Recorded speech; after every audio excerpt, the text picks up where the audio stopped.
আজকে নংটু জলভা উচ্চতর মাধ্যমিক বিদ্যালয়ের ছাত্রছাত্রীরা আজ এক আন্দোলনে সামিল হয়েছে। আজকের এই কারণ যে বিষয়ে আজকে আন্দোলনে সামিল হয়েছে, বিগত 5-6 মাস ধরে এই বিদ্যালয়ে একজন এডুকেশনের শিক্ষক নেই। ছাত্রছাত্রীরা সামনে 12 ফাইনাল এক্সাম দেবে, ক্লাস 11-এ যারা উঠেছে তারাও পায়নি এডুকেশনের শিক্ষক, এডুকেশনের বিষয় শিক্ষক নেই। তারপরে পলিটিক্যাল সায়েন্সের পিজিটি শিক্ষক নেই এবং এই বিদ্যালয়ে দীর্ঘ 5-6 বছর ধরে একজন হেডমাস্টার নেই। এই বিদ্যালয়ে এত বড় বিদ্যালয়, একটা হায়ার সেকেন্ডারি বিদ্যালয়, এই বিদ্যালয়ে একটা বাউন্ডারি নেই। বিভিন্ন আন্দোলন নিয়ে বহুতবার আমরা ডেপুটেশন দিয়েছি। আমাদের প্রতিনিধি দলরা শিক্ষকদের সাথে কথা বলে এবং ডিস্ট্রিক্টেও আমরা স্যারের মাধ্যমে, যিনি ইনচার্জ আছে ওনার মাধ্যমে অনেকবার আমরা মেমোরেন্ডাম সাবমিট করেছি, তাতেও কোনো কাজ হয়নি।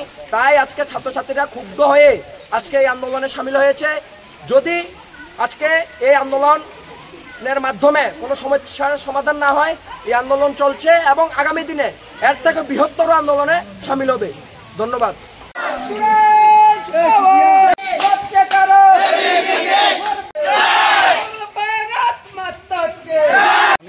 নংটু জলভা স্কুলের একজন ছাত্র, ক্লাস 12-এর।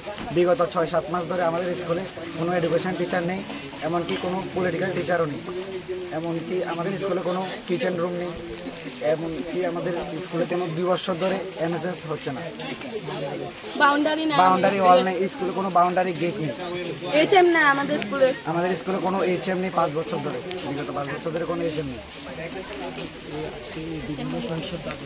আমরা এই আন্দোলনে নেমেছি এখন আমাদের সমস্যার সমাধান করার।